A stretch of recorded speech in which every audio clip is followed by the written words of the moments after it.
Hello everyone, welcome back to Let's Play Let It Die. So this is going to be it. Fighting floor 30, the Don Crowley. I think we've gone through his story already. I'll go and have a quick check on the picture book. Picture book? Collection? Nope, collection. Tales from the Barbs. Yeah. We've gone through his story already. Just making sure. Okay, so as you can see, the decals we have kind of crazy good.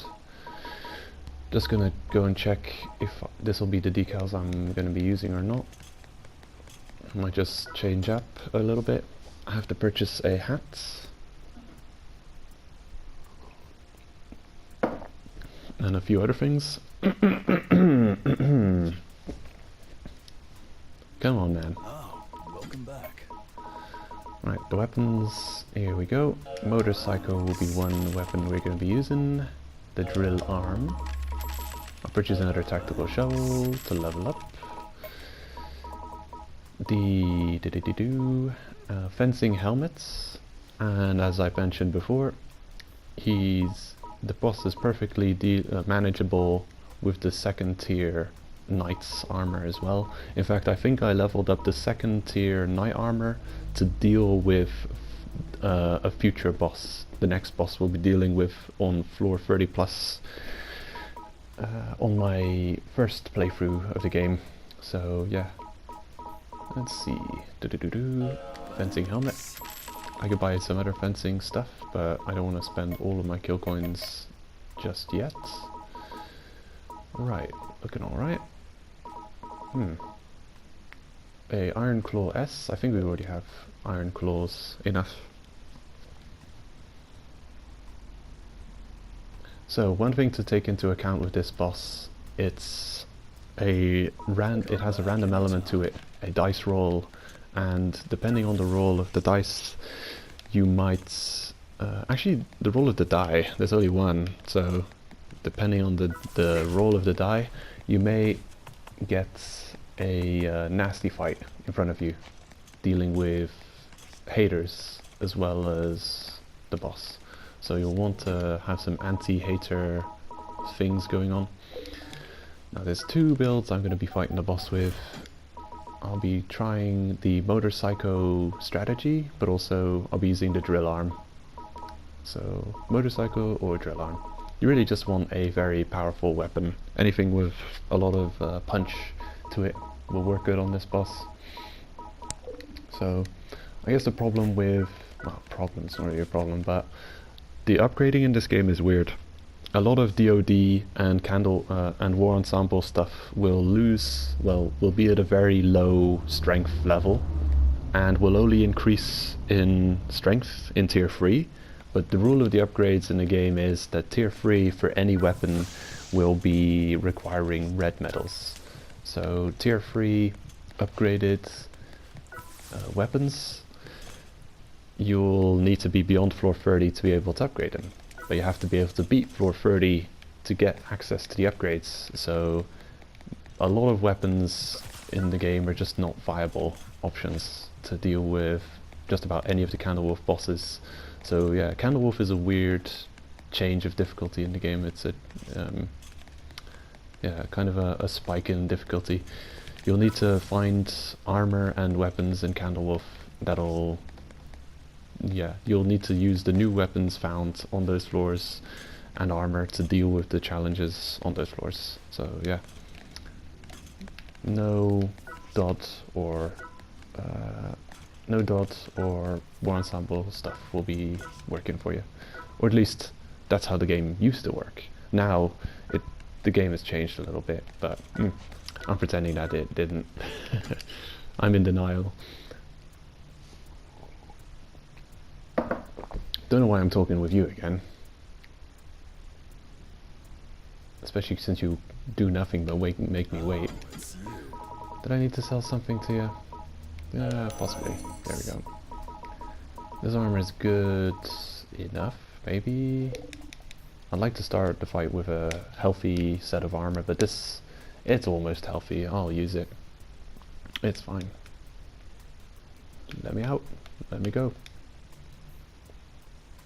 Come back anytime. Right. On my main account I played through most of the bosses using a collector, and you can do that. If you use shrooms to increase your damage, you have enough damage to deal with the bosses when your gear is just good enough to fight them, or maybe just not good enough. Going back and fighting bosses when overpowered, of course collectors will be good enough. But yeah, on this Let's Play I'm going to be using strikers to deal with bosses. So, the tactical shovel, I'm going to deposit that. Going to deposit the motor psycho. I have 2 drill arms. Usually having 2 weapons will be good enough to deal with the challenges ahead. Got an armor set. Iron claw and grilled fluffy fungus will be my weapon. Well, my weapons of choice, my tools of choice to deal with the possible hater situation on floor 30. Let's go ahead and sort this. Not that it matters too much, especially because it makes you wait in the item box. It's because we're interacting with the item box that it makes us wait for sorting. There we go. We'll take out, what have we got? A full set of armor, the weapons we need, so now it's just mushrooms. 1, where are the shrooms? Oh man, it's not sorted. 2, 3, 4, 5, that'll do. Grilled red sting shroom, how much of those will I take? 3 or 4. 2, 3, 4. And what else have we? I guess healing items from here on out. 1, 2, 3, 4, yeah, 5. That's all the items we can carry. It's good enough. So for this boss, it'll be a fair fight, or at least I'll be taking him on fairly. I won't be using any strong mushroom types like invisible or slow time. But that of course is a viable strategy. You can rely on those. Especially the invisible shrooms. I showed it off on previous fights. Those will straight up just break bosses in this game, because they'll just run around doing nothing while you're invisible, because they can't see you. They won't attack in random directions like you may expect enemies to do if you're invisible. They'll be like, hey, where is he gone? Ah, I can't deal with this situation. I'm gonna attack in any direction in the hopes of hitting them. But nope, they just run around and do nothing. So I'm gonna check if this build is possible. There's no superhero yet, so I'm gonna remove superhero. What else have we got? Sprinter. I'm gonna silver heart. Do we have a silver heart? Yeah, we got silver heart. There you go. Master builder. Attack and defense of dot things. I'm gonna remove that. Mosquito. Just checking what else we have available. Hold on. Another loading beetle.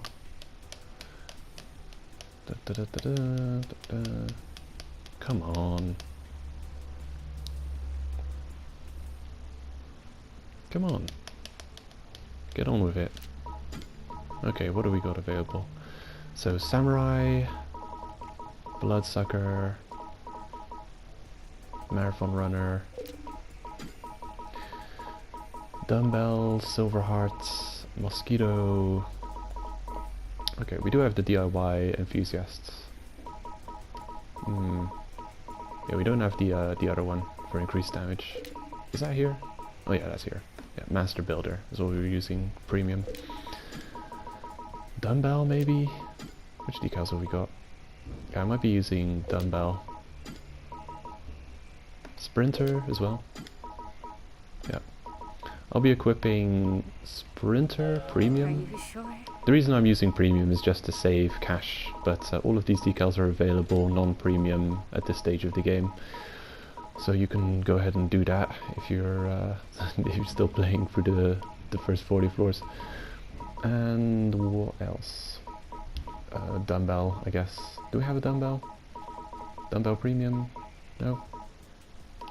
Hmm.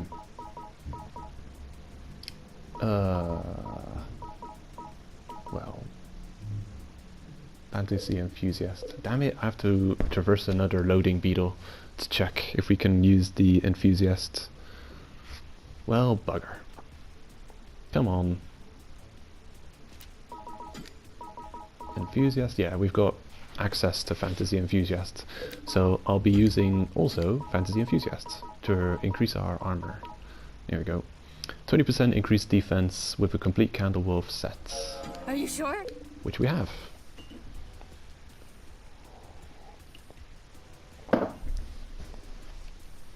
So the decals we've chosen. Without mushrooms, there's no glory. There's nothing. There's no love. Nothing makes sense. This is important, or at least I consider this to be pretty important on boss fights. Easy stamina management. You've got a lot of extra stamina for sprinting and dodging and attacking using Silver Heart and Sprinter. Sprinter, you do sprint a lot to avoid attacks during boss fights, and Silver Heart will help for your stamina management or stamina consumption when you know, just dodging and attacking, because that'll cost a lot of stamina. Fantasy enthusiast for tankiness, samurai for attack increase, which isn't such a big deal. If you're on a striker, you already have a very large attack advantage on bosses. I'd say just using a striker, just the fact that you've got a striker, or if you're a ranged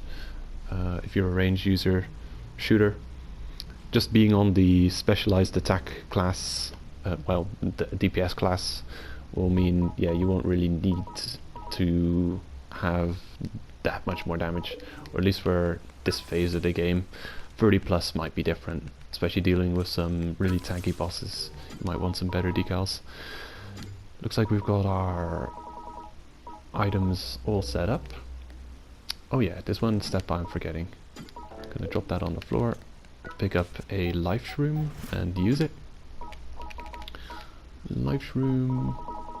On some of the more tougher challenges in the game, you want to bring extra life shrooms to rebuff yourself with the failsafe.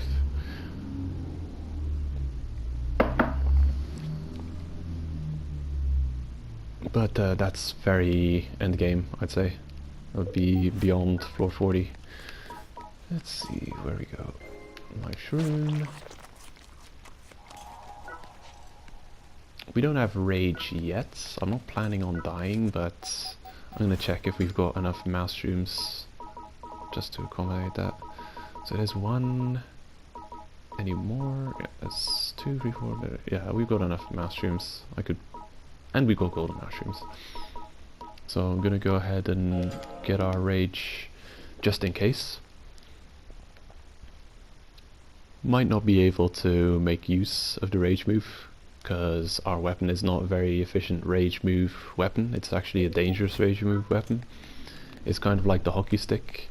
It puts a little traveling nasty bit on the floor, which flies around and attacks everything. So yeah. Actually, what's the rage move of this weapon called? The Miracle Drill. Attack by striking the floor to send the drill bit flying. Rebounds off walls. Yeah. Kind of the same deal as the hockey stick. There's a big chance of you killing yourself with that attack. So we've got the Claw, which has got a decent rage move. We might be resorting to that depending on the enemies we encounter. So hey, I think we're quite a few minutes in, but we're good to go. Off to floor 30.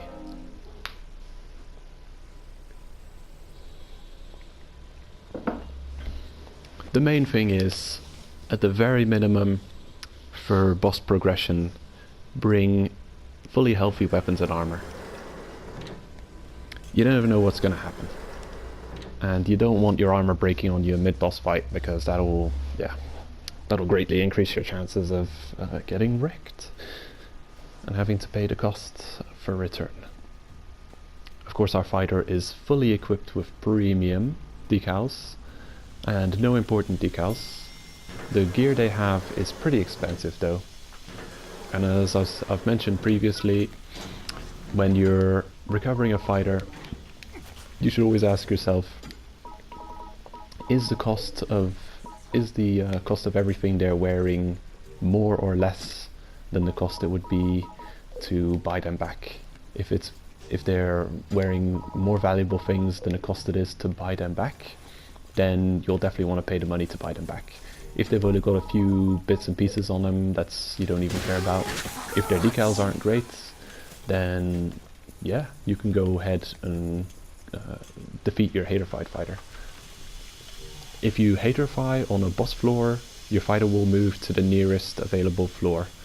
I think the chances are great that they will move one floor down. So if I were to die on this floor and haterfy, and I'd want to go and kill my haterfied fighter to retrieve them, I would probably have to I would have to go to Hashidaka and fight them there. There's probably a good chance of them appearing on that floor. So we'll be buffing prior to initiating the boss. Check the duration, 90 seconds plus stack. So that's a minute and a half per mushroom, so that'll last well into the fight. I'm not expecting that to run out. This is a much more chance of running out than the other ones. So I'll be consuming the one that lasts the longest first. Flame, electric, poison, no effects. Which is very important for this fight in particular. Stacking the hell out of this mushroom, which means it will be just lasting us for like 10 minutes, 10-minute fight. Very important to buff up before entering the fight, because you don't want to be trying to eat mushrooms while enemies are wailing on you. So we got attack up 75%. Nice. Next up is your third big challenge. Now let's see how well you can use that controller.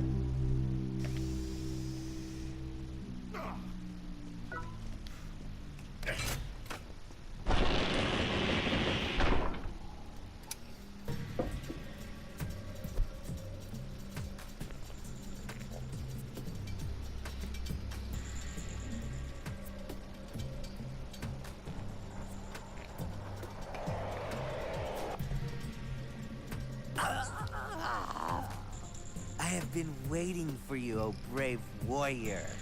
I am Crowley, Game Master of the Third Hall. Let us begin, shall we? Your fate but has 6 paths to take. Which path shall you walk today? A 5. Your luck is with you, I see. But will your luck alone be enough to defeat my servants? Hey hey!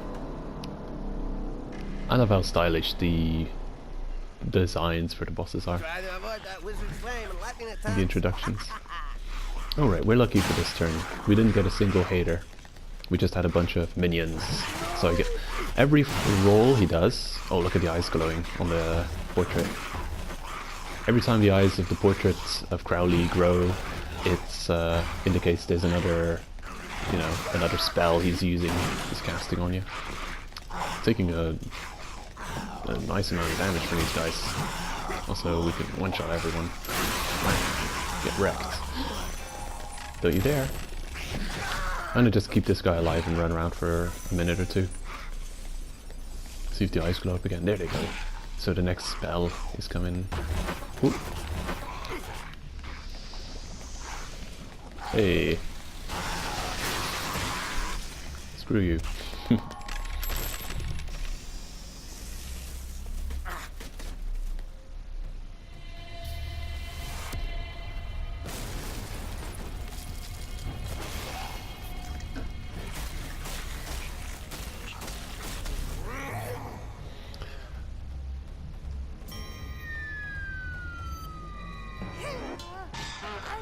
Candlewolf emblem on the bottom of the head stamp.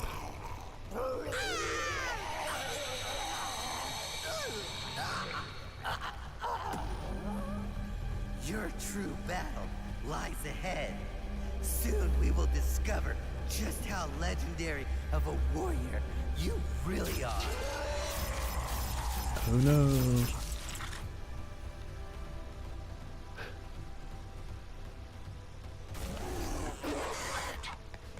He may die quickly because of our attack buff. This boss is a lot like ytym.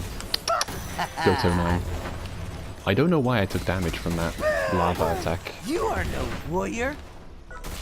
Excuse me. How Oh good shit. to see you, young adventurer. You are weak. Oh, here we go. This is the reason you want the shroom buff. I shall put you. Yeah, he's no issue. Already defeated him. I'll talk about the boss a bit afterwards. Actually, I'll talk about him now. So, yeah, I did quickly deal with him, but that's because the attack buff was slowly running out. Otherwise I would run around and show you how to avoid his attacks. He's got 2 blades on his arms, which he will often swing at you with. But if you've got the snail buff, the phase where he's shooting lightning around, those hits will stun you, and they'll also do a bit of damage. And you can completely avoid taking any damage or stun from that if you've got the snail shroom buff. And that leaves him wide open for attacks as well, so when he's doing that you can kind of play the avoidance game where you're just dodging him and then waiting for the lightning attack, and then you can just go to town on him when he's doing the lightning attack because you won't have to care about getting stunned there. So we didn't even go through any kind of durability on our weapon either. The portrait will light up when he does magic attacks in the first phase of the fight, which will be these cannons shooting firebolts. The roll of the die at the start of the fight can be random. It's from 1 to 6, and that really dictates which enemies you'll go up against. It can be people from your friend lists, it can be random haters, it can be screamers like we had this time, it can be a reversal tuber, it can be all kinds of things, but just be prepared for a multiple hater fights. Of course, luckily they'll fight each other as well, but yeah, definitely bring poison and a shroom or a few shrooms to deal with them. Here we go.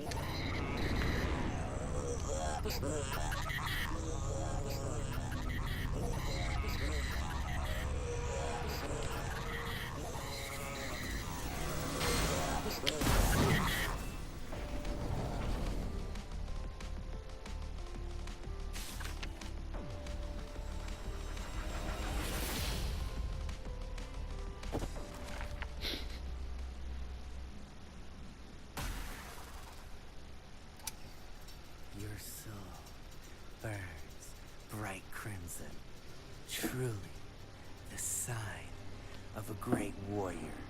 Now I can die in peace.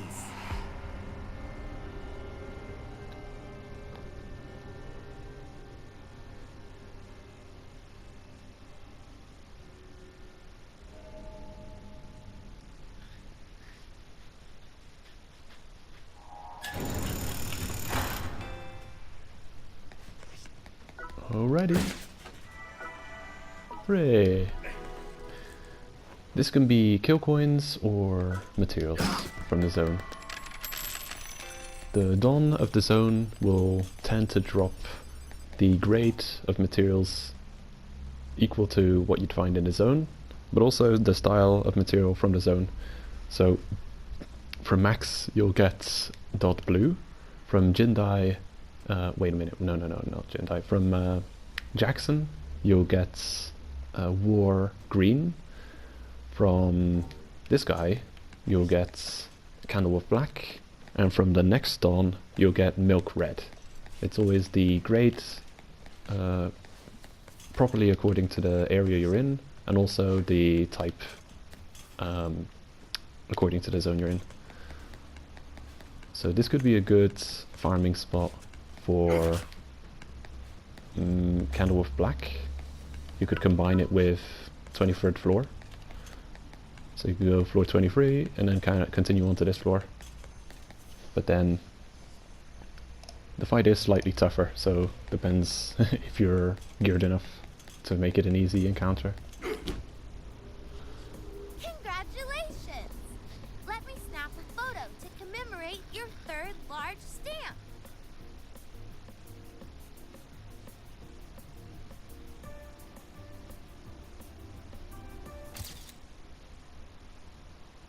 Okay, you made it this far. It won't be much longer now.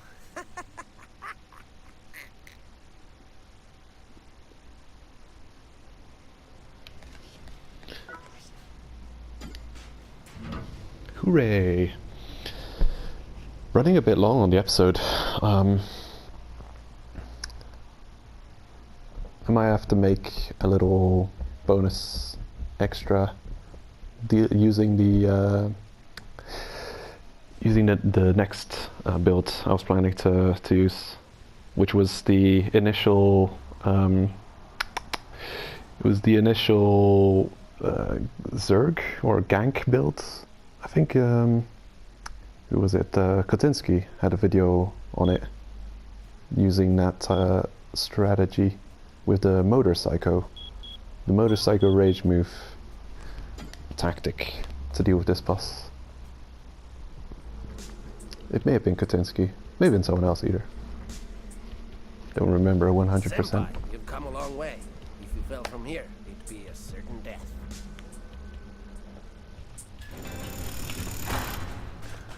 Woohoo! New quest unlocked. Wait, what was that? ytym has been added to the Bard's Bible. Yeah, I'm definitely gonna check that out in a minute. Yeah, here they introduce the new feature, falling to your death. I really love the feeling of progression you have with every new area you enter, with every new series of 10 floors. This one, more than any other, makes you feel like you're reaching the top of the tower. So you can see the tower again, as always, looming in the distance. But here you're at the top of skyscrapers and you're above the clouds. So you really feel like you're making some hella progress. That's the escalator going down. It looks like there's a little difference in elevation going on there. So that means we've taken 2 escalators to get here. It stops in the middle and then it probably transitions to another escalator. Oh, this is weird. Look at that. Huh. Well, this little room we're in now is kind of a rare treat because it's got a beautiful view on it, and you can only really access this area we are by going through Crowley boss fight. And bear in mind there's a little red chest over here. Nope, never mind. There's not a little red chest over there. Yeah, there can be a red chest spawning there. I think with the red chest, it's often there's an element of randomness whether it spawns. There's probably an amount of spawn chance, but I've seen the red chest spawn there. I swear, I'm not lying. I've seen it. It should exist, but it isn't there right now. So hey, we're climbing the side of this, whatever the hell this is. And when we drop down, this is when we've reached the point of no return. And now we're fully into the normal 31 floor. Love the design of this area. Oh, running late on time. Won't even be able to take the elevator back. Yeah, I'm gonna add an extra episode to this. Or I'm gonna add an extra to the episode, dealing with Crowley using another strategy. Right, see you guys in a minute.